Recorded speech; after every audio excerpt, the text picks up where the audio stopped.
Hello students, marketing management में आज हम यूनिट 5 का रिवीजन करेंगे। यूनिट 1, 2, 3, 4 इनका रिवीजन हम कंप्लीट कर चुके हैं। अब हमारी लास्ट यूनिट बची है। 5th यूनिट में सबसे पहला टॉपिक है हमारा rural marketing. Rural marketing means हमें हमारी मार्केटिंग जो है वो किसको ध्यान में रखकर करनी है।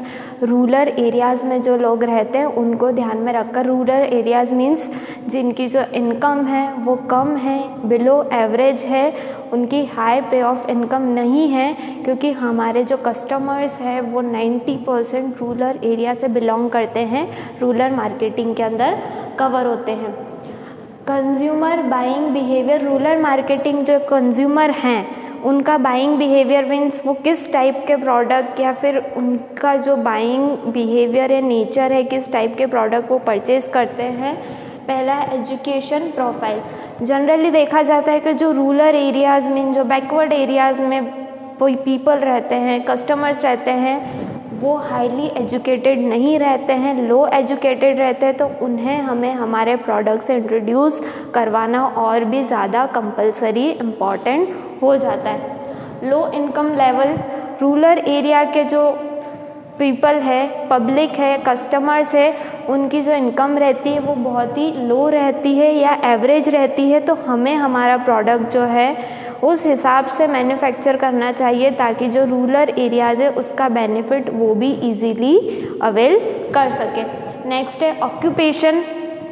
ऑक्यूपेशन मीन्स रूरल एरिया में जो लोग रहते हैं, जो पीपल रहते हैं, उनका क्या ऑक्यूपेशंस है, वो किस बिज़नेस में या कैसे प्रोफाइल में, कैसी जॉब में वो हैं। ऑक्यूपेशन जनरली हम देखें तो रूरल एरिया के लोग काई में इन्वॉल्व रहते हैं, एग्रीकल्चर्स, मजदूरी जो रहती है उस टाइप में उनका जो इन्वॉल्वमेंट ज़्यादा रहता है।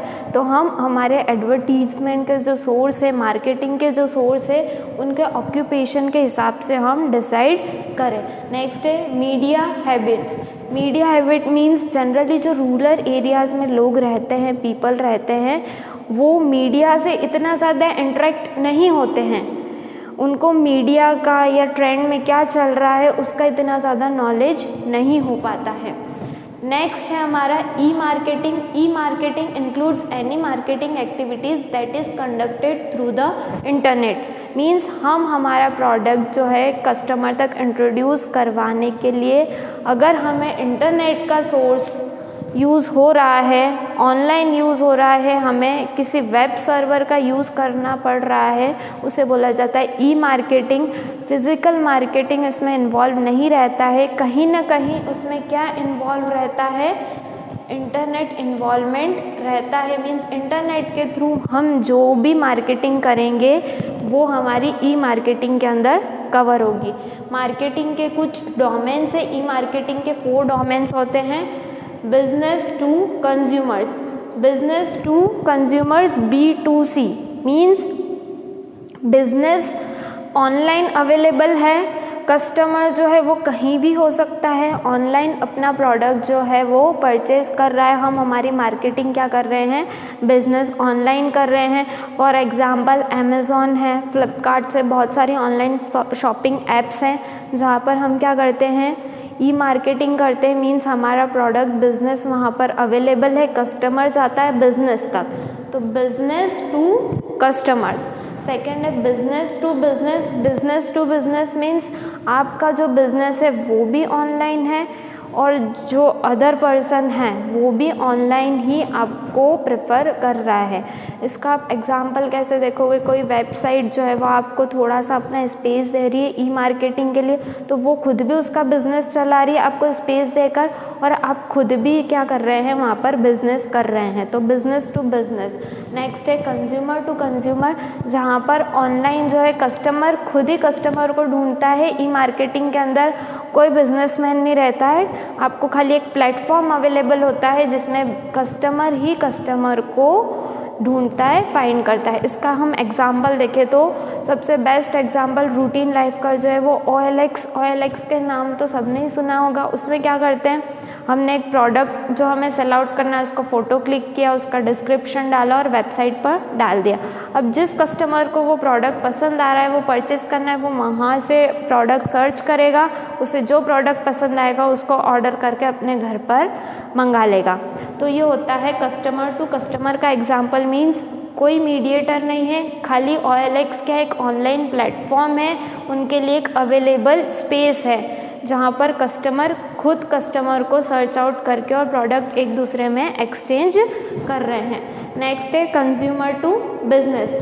Consumer to business means business जाता है कस्टमर के पास। कंज्यूमर टू बिजनेस, जहाँ पर बिजनेस नहीं घूमेगा, कस्टमर खुद जाएगा बिजनेस के पास। अब इसका हम एग्जांपल लें तो बहुत सारी ऑनलाइन वेबसाइट से हम जब गुड्स परचेज कर रहे हैं तो बिजनेस टू कंज्यूमर आ गया। जिन ब्रांड ने, फॉर एग्जांपल नायका है, नायका में बहुत सारे कॉस्मेटिक प्रोडक्ट्स आते हैं, तो उन्होंने क्या करा है, बिजनेस ने कस्टमर को जो है वहाँ पर चूज़ किया है, तो वो एग्जांपल होता है कंज्यूमर टू बिजनेस का। नेक्स्ट टॉपिक है हमारा consumer protection act 1986। Consumer protection act जो है वो कब इंट्रोड्यूस हुआ था, 1986 में, जिसे गवर्नमेंट ने काहे के लिए इंट्रोड्यूस किया था कि जो कस्टमर्स हैं उनको किसी भी तरह का हार्म ना हो, उन्हें अच्छे प्रोडक्ट अवेलेबल किया जाए, अच्छे टाइम पर अवेलेबल किया जाए, इसलिए कंज्यूमर प्रोटेक्शन एक्ट जो है वो इंट्रोड्यूस किया गया था।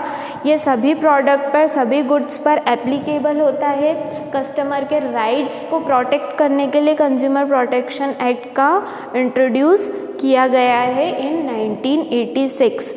अगर कुछ प्रोडक्ट में मिस्टेक आती है, डिस्टर्बेंस होता है कंज्यूमर और प्रोड्यूसर में, तो कंज्यूमर प्रोटेक्शन एक्ट के अंदर कंज्यूमर जो है वो गवर्नमेंट के पास जा सकता है, सेंट्रल गवर्नमेंट के पास, अपनी जो प्रॉब्लम है, डाउट्स है, उन सभी को लेकर, और फिर गवर्नमेंट जो उसके लिए मेजर एक्शंस कंज्यूमर के राइट्स को प्रोटेक्ट करने के लिए लेगी। हमारा कंज्यूमर प्रोटेक्शन एक्ट जो है वो होल ऑफ द इंडिया, मतलब पूरे इंडिया में एप्लीकेबल है, except Jammu and Kashmir. Jammu and Kashmir की जो स्टेट्स है वहाँ पर कंज्यूमर प्रोटेक्शन एक्ट एप्लीकेबल नहीं होगा। कंज्यूमर प्रोटेक्शन एक्ट के कुछ राइट्स दे रखे, मीन्स जो कस्टमर्स हैं उनके पास क्या क्या राइट्स है कंज्यूमर प्रोटेक्शन एक्ट के अंदर, वो किन प्रॉब्लम को लेकर अपनी गवर्नमेंट के पास जा सकते हैं। पहला है protect against marketing of goods which are hazardous to life and property. Means ऐसे गुड्स का जो है उनकी मार्केटिंग ना की जाए जो कि कस्टमर को, उनकी लाइफ को या उनकी प्रॉपर्टी को हार्मफुल हो। ऐसे प्रोडक्ट को हमें मार्केटिंग नहीं करना है, कस्टमर तक नहीं पहुंचाना है, इसका ध्यान रखना है। Inform about quality, quantity, purity and price of goods. Consumer goods की जो पैकिंग रहती है उसमें सभी डिटेल्स लिखी हुई रहती है। किसी भी एक प्रोडक्ट की बाहर पैकिंग के ऊपर उसकी पूरा डिस्क्रिप्शन लिखा रहता है, तो ये राइट है कंज्यूमर का कि क्या क्वालिटी का प्रोडक्ट है, उसके अंदर कितनी क्वांटिटी है, कितना प्योर है वो, क्या प्राइस का है, ये सब जानने का अधिकार है कंज्यूमर को। Whenever possible access to a variety of goods as competitive prices. जब जब पॉसिबल हो उस प्राइस पे जो है और गुड्स और वैरायटीज़ जो है वो आप कस्टमर को अवेलेबल करवाओ। Consumer interest will received. जिस में कंज्यूमर का हक हो, कंज्यूमर के हित में काम हो, वो काम हमें करना चाहिए। किसी में आफ्टर सेल सर्विस रहती है तो उसका भी हमें बेनिफिट उठाना चाहिए। कोई भी हमें आफ्टर सेल सर्विस देने से मना नहीं कर सकता है। Seeks redressal against exploitation. अगर आपके साथ एक्सप्लॉयटेशन मीन्स कुछ गलत हो रहा है, कि आपको किसी प्रोडक्ट की जानकारी नहीं दी कि ये हानिकारक है या इसको इस टाइप से यूज़ करना चाहिए, पूरा इंस्ट्रक्शन नहीं दिया है, तो आप उसके अगेंस्ट कंप्लेन फाइल कर सकते हैं। Consumer education. कंज्यूमर जो है उन्हें पढ़ाई का, एजुकेशन का पूरा हक है। कस्टमर को अपने प्रोडक्ट की पूरी जानकारी जानने का अधिकार है। ये कुछ राइट्स दिए गए थे कंज्यूमर प्रोटेक्शन एक्ट के तहत, जिसका कंज्यूमर को पूरा अधिकार है। इसके अवरुद्ध कुछ होता है तो वो जो है कंप्लेन फाइल गवर्नमेंट के पास जा सकते हैं।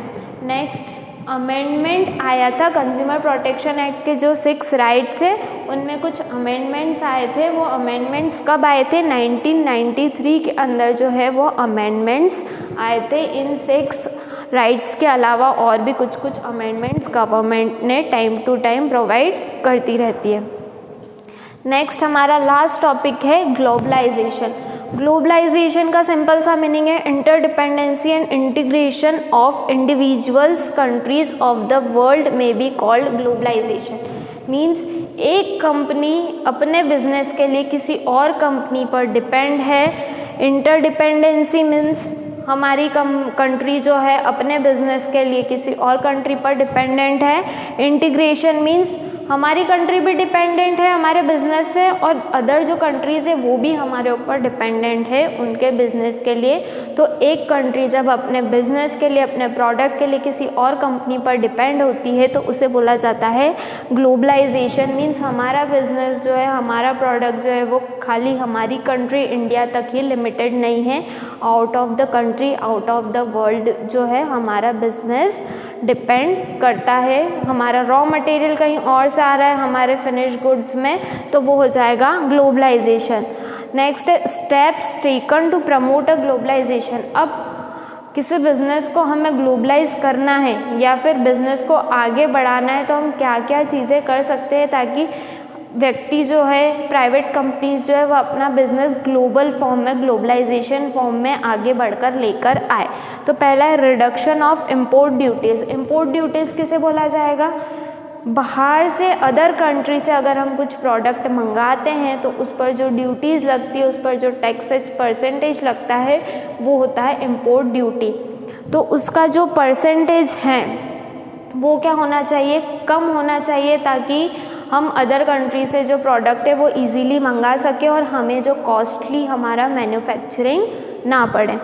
Encouragement of foreign investment. हम हमारा पैसा किसी और कंट्री में लगाए इसके लिए हमें जो है बड़ी बड़ी large private companies government companies उन्हें मोटिवेट करना चाहिए कि वो अपना पैसा किसी और कंट्री में भी इन्वेस्ट करें क्योंकि रेट ऑफ रिटर्न जो है वो अदर कंट्रीज़ में ज़्यादा रहता है। फॉरेन करेंसी का जो रेट है वो हमारी कंट्री से ज़्यादा है तो इससे हमारी जो इनकम है नेशनल इनकम वो भी इंक्रीज़ होगी।